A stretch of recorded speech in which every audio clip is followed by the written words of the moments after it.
This is The Creative Way on the Jefferson Exchange. I'm Vanessa Finney. Writer Ellen Waterston has just begun her 2-year term as Oregon's 11th Poet Laureate. She talked with me recently from her home in Bend to share how she plans to use this role to reach into rural communities as well as bring poets of all ages together. She also described the strong influence that teachers and the landscape can have on writers. So, Ellen, poet laureates are chosen partly based on their own body of work and partly for their activities in the world of literature. So I wanted to start by taking a look at how you've been serving that community. Tell me about the Writing Ranch and then the Waterston Desert Writing Prize. Well, I have been dedicated to the literary arts, basing out of the high desert, which is my muse as a writer. But I launched a nonprofit in basically 2000. I started the Writing Ranch in 2000, which is a for-profit and leads writing workshops and retreats for emerging and established authors. But I also started 2 years later, The Nature of Words, which ran for 13 years as a literary arts nonprofit, a literary festival in every November featuring well-known authors and poets from around the world, really. And then during the year offered workshops at a literary arts center in Bend for students after school for free. And we conducted creative writing workshops in high schools and social welfare programs all over the place, really, during that run. The Nature of Words morphed into what is the Waterston Desert Writing Prize now. And that ran for 5 years before being adopted as a program of the High Desert Museum. It is much more focused than The Nature of Words in that it honors and recognizes a nonfiction book proposal about a desert anywhere in the world, and awards a cash prize and a retreat experience for the writer, the winner, and it will be celebrating its 10th birthday this month. Congratulations on all that. You've been quite the literary citizen. Do you have any favorite memories in any of those endeavors, whether it was really seeing somebody light up in a workshop or go on after receiving a prize to really have a terrific writing career? Well, I experienced those moments both in the workshops that the Writing Ranch runs, particularly each summer somewhere out in the high desert, and in each February on the Baja. The idea being that the landscape itself sort of sabotages or ambushes what people think they came to write or what they ought to write. And I love the effect of landscape on writers. I think we've all, we write slightly differently when we're sitting in a rainforest or out in a desert as opposed to our office or our coffee shop downtown that we favor. So it truly is a magical thing. And I think writers having the opportunity to get together for a minute, you feel as though you found your tribe, if briefly. Everybody experiences a little sadness when it's over and they have to go back to the favorite coffee shop and the job and all the rest. In terms of the nonprofits, it's very similar to that. It was a far broader invitation in that the emphasis was on the guest authors who came, but regardless of their fame and fortune, they were obliged to conduct a workshop during the festival weekend. And, that was electric. And of course, then throughout the year, offering the workshops, the staff of The Nature of Words, myself included, would dispatch ourselves, across the region to offer additional workshops. And it's the same thing, you're blowing on pilot lights, suddenly something wonderful occurs. And it's just a great pleasure. And the hope is that ignition carries them forward for a period of time. Yes. Let's hear some of your work. You have a poem that you'd like to share with us? I do. I have one that might be a good one as we head into fall. It's about a sunflower. Lovely. It's hurrying the fall a little bit, but never mind that. November sunflower stands like stork, stubborn on one thin yellowed stalk. Serrated head slung slack, hangman's fracture. Her beaded orb cast downward, spent seeds tumble groundward from its single round eyeball, intent on one socket of dirt in front of its craned pencil foot, as if sheer willing pods of unfinished flower business beneath insulating leaf, mud, snow, so that patiently, later, not now, when March looses the gelid hold, first stirs the buried soggy resolve, when all that's left of the brittle-maned lioness is rotted, crumpled humus, this hunched cyclops will have stared down the earth and won the right to another round.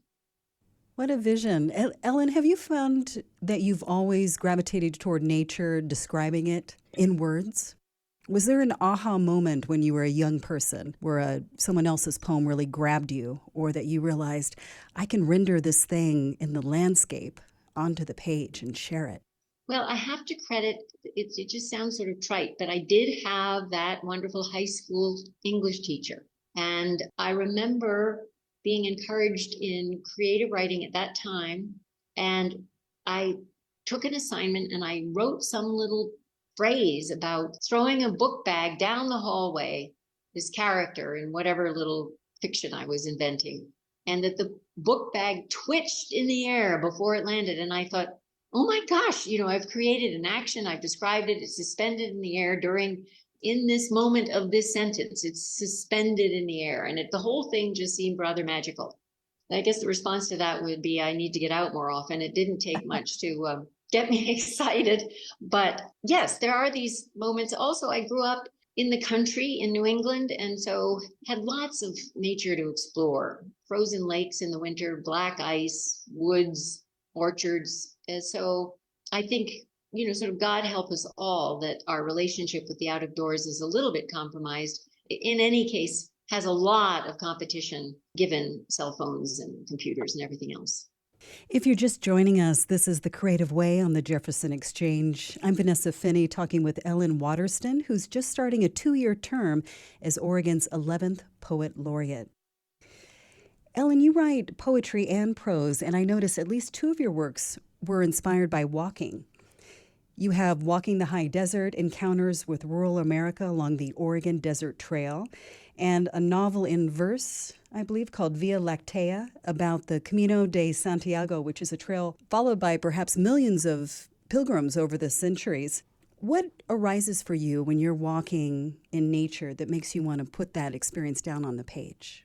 I think it's not all that difficult to understand why walking, going from point A to point B, is a structural device in writing, whether it's prose or poetry, and whether it's contained within a poem or within a short story or extended out over a longer piece of writing.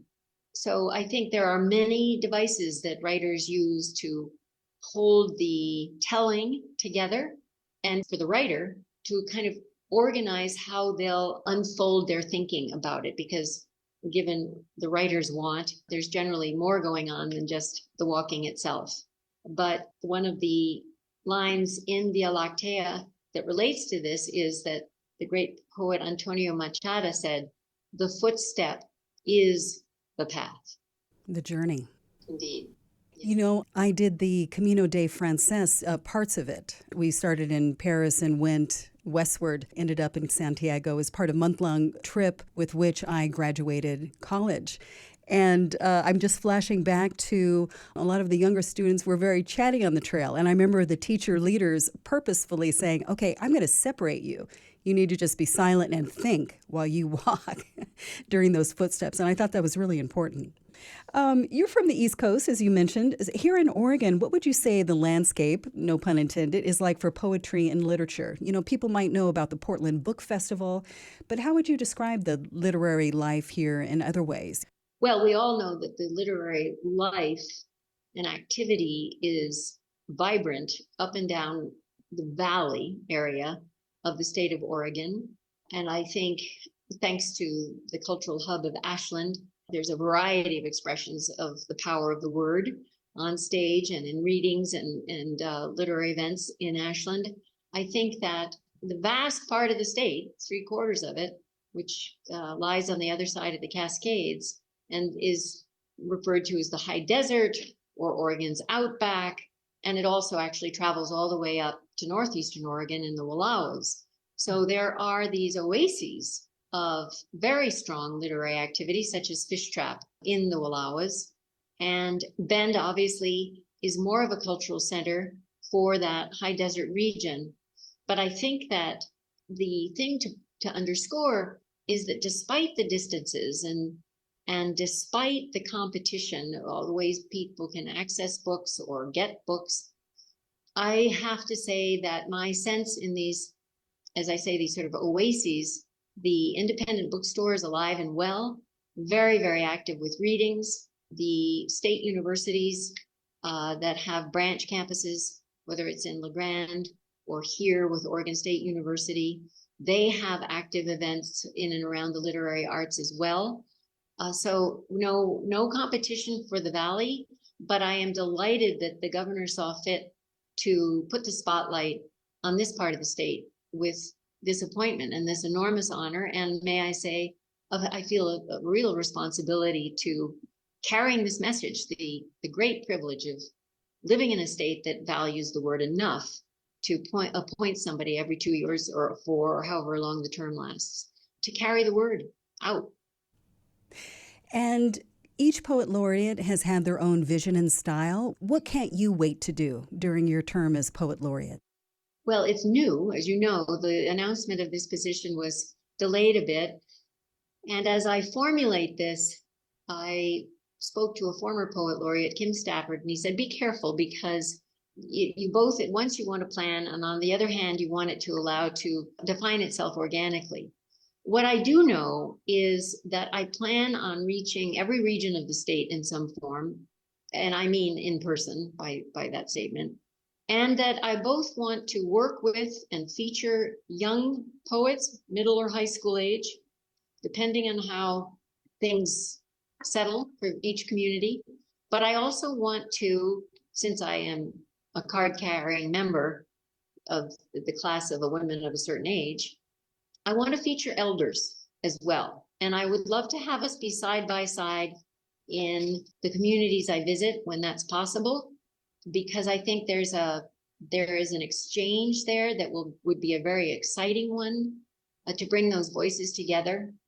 Also because I spent a long time living out in the desert away from Bend, I hope to pay close attention to rural communities in my travels, whether in the valley or on this side of the mountains. So that's sort of the broad brush, and I'm very, very excited about it and look forward to getting on the road once this initial upswelling of interest and more kind of interviews such as this and that sort of opportunity to introduce myself.